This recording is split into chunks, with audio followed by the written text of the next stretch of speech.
good. So if we had to give Mephistopheles an archetype, what would it be?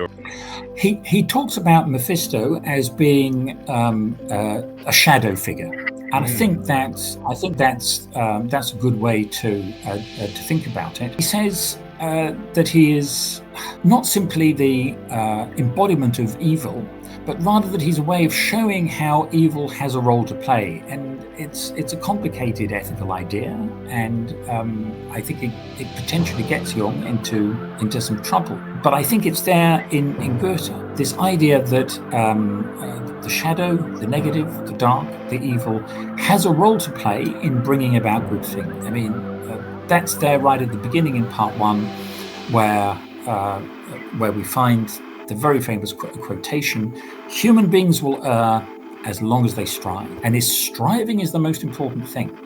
The erring, that's another way of talking about making mistakes. That's another way of not doing the right thing. That's another way of not being unethical.